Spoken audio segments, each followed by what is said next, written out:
네, 뉴스 속 경제 이슈를 심층 분석하고 최신 고용 동향을 살피는 고용브리핑 365 시간입니다. 오늘도 이재욱 기자와 함께합니다. 안녕하세요. 네, 이재욱입니다. 다가오는 9일 대규모 배송 대란이 올지도 모르겠습니다. 바로 전국 우정노동조합에 소속된 집배원들이 총파업을 하기로 한 건데요. 이유는 뭘까요? 오늘 이슈픽에서 살펴봅니다. 네, 요즘 집배원의 파업이 가장 뜨거운 현안 중 하나가 됐는데요. 노조를 설립한 이후 처음으로 감행한 파업이라고 하죠. 그렇습니다. 전국 우정노동조합은 지난 24일 파업에 대한 찬반 투표를 실시했는데요. 당시 투표에는 전체 조합원 28,802명 중 27,184명이 참여했고 이 중 92.9%인 25,247명이 찬성표를 던져 파업을 실시하게 됐다고 밝혔습니다. 참고로 전국 우정노동조합은 1958년에 설립된 조직인데요. 61년간 지금까지 단 한 번도 파업이 없었다가 이번에 처음으로 파업을 하기로 한 겁니다. 135년 전 우정총국이 설치된 이후에도 처음 있는 일인데요. 그래서 일각에서는 쌓일 대로 쌓였던 갈등이 드디어 폭발한 것이라는 분석도 나오고 있는 상황입니다. 네, 사실 그도 그럴 것이 집배원들의 업무 강도가 언론에도 여러 차례 보도됐을 정도로 가히 살인적이었잖아요. 네, 맞습니다. 현재 집배원들의 노동 시간은 하루 평균 11시간이 넘는 것으로 나타났는데요. 토요일에도 일하는 경우까지 합치면 1년에 무려 2,745시간이나 된다고 합니다. 2,052시간을 일하는 우리나라 임금 노동자의 연평균 노동시간보다 약 700시간 더 길고 1,763시간인 OECD 평균보다는 1,000시간가량을 더 일하는 셈입니다.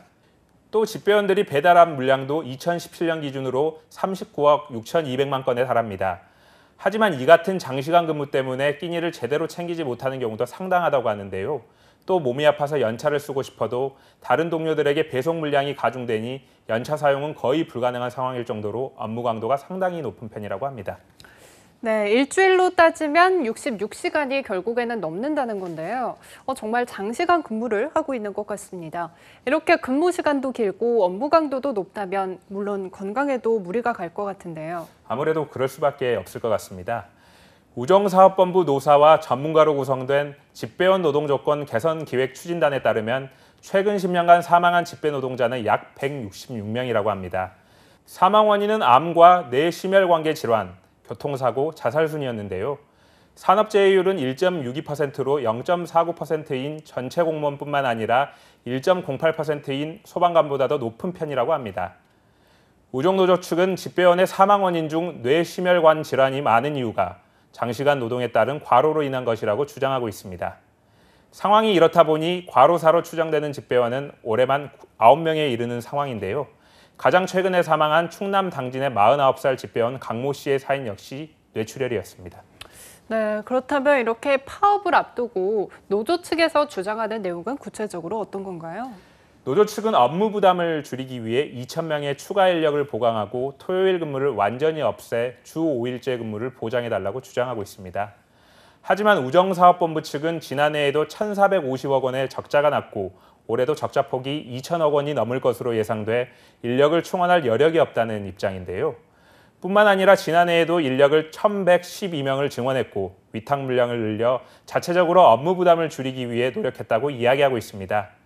이 때문에 2016년 대비 월 평균 초과 근로 시간도 50.1시간에서 43.1시간으로 줄었다고 이야기했지만 노조 측에서는 보다 노동 조건이 개선되어야 한다고 주장하고 있는 상황입니다. 네, 상황이 이 정도면 정부에서 시급하게 예산 지원을 할 수도 있을 것 같은데 정부 입장은 어떤가요? 네, 과학기술정보통신부는 가을에 예산을 신청해 내년에는 집배원을 증원시키겠다는 계획을 밝혔는데요. 하지만 우정사업본부 노조는 열악한 근로조건을 더 이상 버틸 수는 없다는 입장입니다. 그런데 사실 집배원의 인력을 늘리기 위한 계획은 원래대로였다면 당장 올해부터 이루어졌어야 합니다. 지난해 가을 올해 예산안에 집배원 1,000명을 늘리기 위해 379억 5,200만 원을 편성하는 안에 여야가 모두 합의했던 것이죠. 그런데 국회 예결위까지 올라갔던 사안이 어찌된 일인지 최종안에서 통과되지 못하며 무산되고 말았습니다. 이로 인해 업무 강도는 더 이상 개선되지 않았고 과로사로 추정되는 안타까운 인명피해가 발생했던 것입니다.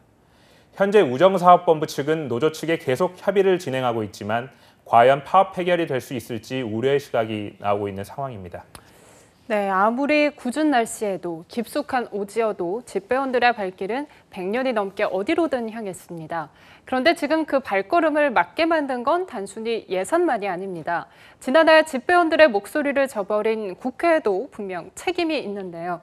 부디 파업 전에 사태가 조속히 해결되기를 바라겠습니다. 다음은 유용한 경제용어만을 쏙쏙 골라 소개하는 뉴워드 시간이죠. 네, 오늘의 뉴워드는 화면으로 설명하겠습니다. 바로 이것인데요.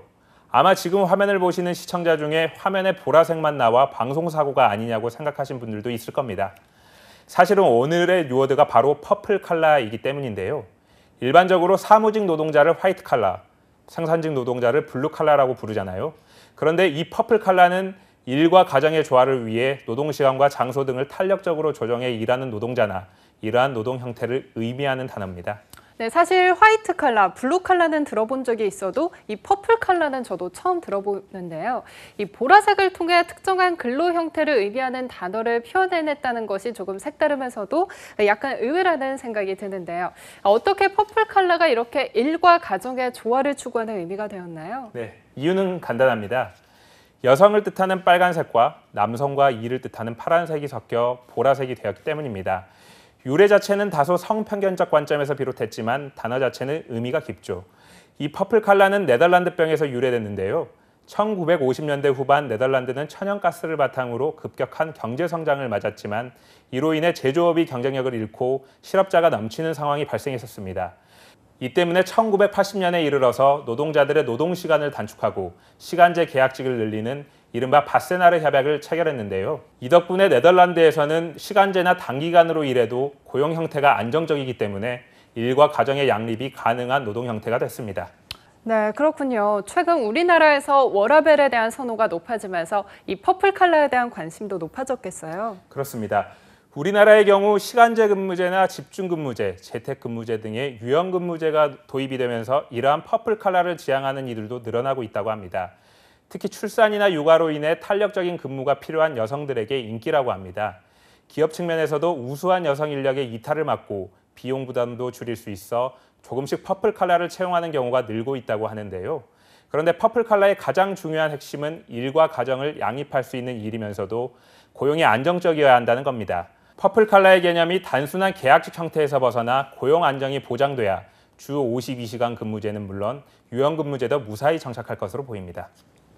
네, 워라밸을 향한 목소리는 물론 건강까지 위협하는 근무 환경을 개선하기 위한 움직임도 곳곳에서 이어지고 있습니다. 끊임없는 목소리에 많은 것들이 개선됐지만 여전히 고쳐야 할 부분들은 산재해 있죠. 생존과 생계 그리고 삶의 질, 이 모든 부분이 개선될 수 있도록 보다 많은 사회적 노력들이 필요할 것으로 보입니다. 오늘도 이재욱 기자 함께했습니다. 고맙습니다. 지금까지 고용브리핑 365였습니다.